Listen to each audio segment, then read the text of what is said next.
Olá, tudo bem?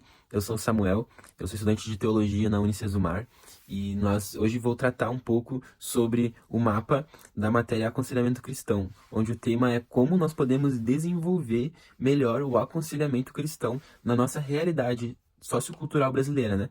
Porque esse problema existe, tá? Esse problema ele existe por conta de que o Brasil, ele é um país novo, teologicamente falando. Então, em comparação a outros países, eles têm há muito mais tempo culturas teológicas, debates teológicos, conhecimento teológico vindo da forma cultural daqueles países de pensar. E o Brasil, ele é mais novo do que esses países nessa realidade, né? Na realidade de fazer material, construir materiais teológicos e no âmbito do aconselhamento, isso acaba se tornando um pouco perigoso. Por quê? Porque naturalmente o Brasil, por ser um país um pouco mais novo, ele acaba por se apoiar no ombro de alguns gigantes da teologia.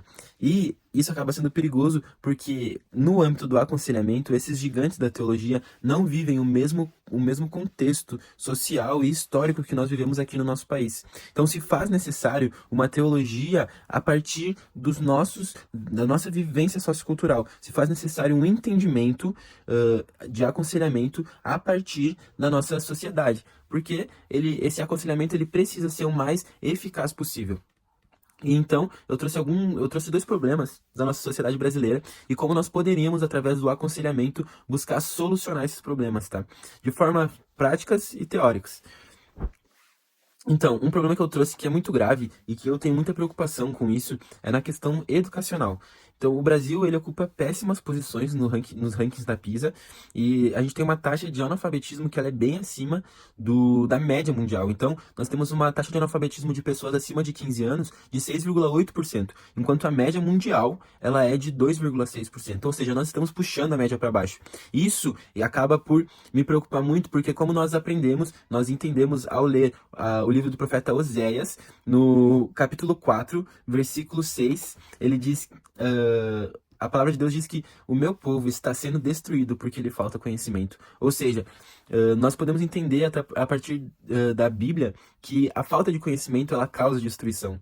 Claro, nesse versículo existia um contexto, mas nós temos o entendimento de que em qualquer contexto, a falta de conhecimento, ela causa destruição. É uma causa e consequência óbvia. E a falta de leitura, ela é uma falta de conhecimento. Quem não lê, não busca conhecimento. Então, aquele que aconselha deve buscar levar a pessoa até um lugar de curiosidade, um lugar de fome e sede pela leitura. Então, no aconselhamento, o ensino ele já é bem presente. Quando aconselhamos, já estamos ensinando as pessoas, mas nós devemos também incentivar uma certa independência, porque nós não queremos gerar pessoas dependentes de nós, que qualquer situação elas precisam estar nos chamando, mas pessoas independentes que possam buscar em Deus, que possam se aprofundar, que possam estudar. Então, a simples introdução de uma cultura de leitura, principalmente bíblica, ela já ia causar uma transformação extraordinária, além do que nós esperamos na nossa sociedade brasileira. Porque a realidade é que muitas das pessoas que estão no ambiente de igreja, elas não leem a Bíblia ou não leram a Bíblia toda ainda. Existe um estudo feito pela CDE, lá nos Estados Unidos, que levantou os impactos da leitura bíblica pelo menos 4 vezes por semana, tá? E os impactos são esses. O sentimento de solidão cai em 30%. Os problemas com a raiva caem em 32%. A amargura em relacionamentos, sendo casamento, família, amigos, elas caem em 40%. Existe 57% menos chance de problemas com álcool. A ação de compartilhar sua fé aumenta em 200%. O discipulado aumenta 230%. Isso é muito louco, porque quando nós temos revelações bíblicas, nós precisamos compartilhar. Então, é algo natural. O sentimento de estagnação espiritual caiu 60%, 61% menos chance de se envolver com pornografia, 68% menos chance de sexo fora do casamento e 74% menos chance de se envolver em jogos de azar. Esses dados são coletados na cultura norte-americana, sim, mas eles são no mínimo interessantes. Eles são no mínimo dignos de nós nos atentarmos a eles. Por quê? Quais será que seriam os impactos de uma leitura bíblica numa sociedade que lê menos do que a sociedade americana? Ou seja, nós não teríamos só os impactos da leitura bíblica, mas nós teríamos o impacto da leitura bíblica e da leitura como um todo. Porque nós, culturalmente, somos um país que não lê. Estatisticamente, somos um país que não lê. Então, nós teríamos uma junção dos benefícios da leitura bíblica com os benefícios simples da própria leitura, que ela já implica, né? Então, o que será que aconteceria se toda a igreja se comprometesse a ter uma leitura bíblica diária? Quais seriam os impactos, sabe? E eu acredito que nós transformaríamos a cultura, as pessoas, não a cultura, mas aquilo, a nossa realidade, sabe? A desigualdade diminuiria, os problemas de criminalidade diminuiriam, simplesmente porque a igreja se posicionou em relação à leitura bíblica. Então, aquele que aconselha precisa incentivar e levar aquele que é aconselhado até um lugar de curiosidade e de estudo. E outro problema que é impossível de nós não nos atentarmos, que foi o outro problema que eu trouxe aqui, vou tentar ser um pouco mais breve, é que no nosso país, quase 500 pessoas são registradas sem o nome do pai por dia.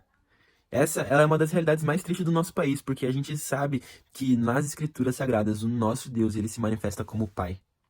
E qual será o referencial dessas pessoas de pai, sendo que elas não tiveram sequer o pai terreno, ou se perderam o pai terreno para criminalidade, para desigualdade, para o problema da fome, ou se elas não têm o pai presente, porque o pai tem que estar trabalhando em 2 empregos para poder sustentar a família. E isso é muito profundo. Existe um estudo feito pela National Fatherhood Initiative que descobriu que a ausência paterna ela pode gerar problemas econômicos, sociais, prejudiciais à saúde física e mental do indivíduo. Então, a falta de paternidade, ela não gera ela não gera só problema com relação a Deus, mas problemas sociais. Então, a falta de empatia e a irresponsabilidade também são sintomas da falta de paternidade. E eu não sei se você aqui que está me vendo percebe isso no nosso país, mas eu percebo muito presente uma irresponsabilidade e uma falta de empatia. Muito provavelmente porque temos problema com paternidade, né? Um dos motivos. Como resolver isso? Eu acredito que quem aconselha deve, em primeiro momento, apresentar a paternidade de Deus, tá? Deus, ele é o pai que pode preencher todo o vazio que um pai terreno não pode preencher. Ele é um pai bondoso, um pai presente, um pai amoroso. E em outro ponto, nós devemos, como igreja, nós devemos nos posicionar em relação à adoção. Precisamos adotar, porque não vale de nada nós sermos adotados por um Deus bondoso e amoroso e nós não nos posicionarmos em relação à adoção. Então, se a igreja se comprometer a viver uma cultura de leitura, de adoção, e se nós não podemos descartar aqui o sobrenatural, porque se ao lermos as escrituras não existe como descartarmos o sobrenatural do cristianismo. Então eu creio de todo o meu coração que Deus preenche a falta de paternidade. E Ele é um pai presente e amoroso. E eu já vi em muitas pessoas essa mudança causada pelo evangelho, pelas boas novas, sabe? São boas notícias. A notícia, você não tem um pai, mano. Deus é um pai perfeito. Deus é um pai amoroso. E ele está presente 100% do tempo. E isso causa uma transformação cultural inimaginável. Inimaginável. Eu imagino se nós nos posicionássemos verdadeiramente com compromisso, com zelo, com temor em relação a isso. Eu já consigo imaginar a criminalidade diminuindo, desigualdade diminuindo, pobreza diminuindo. Por quê? Porque a igreja se posicionou. Então, para ambos esses problemas, nós temos soluções individuais e comunitárias. Ou seja, nós temos responsabilidades que nós temos como indivíduos e nós como comunidade cristã. E só que a comunidade ela só vai se mover se o indivíduo se mover. Então, nós precisamos nos mover. E para finalizar, eu gostaria de deixar aqui um versículo que é Colossenses 3,16, que diz assim: habite ricamente em vocês a palavra de Cristo. Ensinem e aconselhem-se uns aos outros com toda a sabedoria. E cantem salmos, hinos e cânticos espirituais com gratidão a Deus em seu coração. Abraços. Deus abençoe.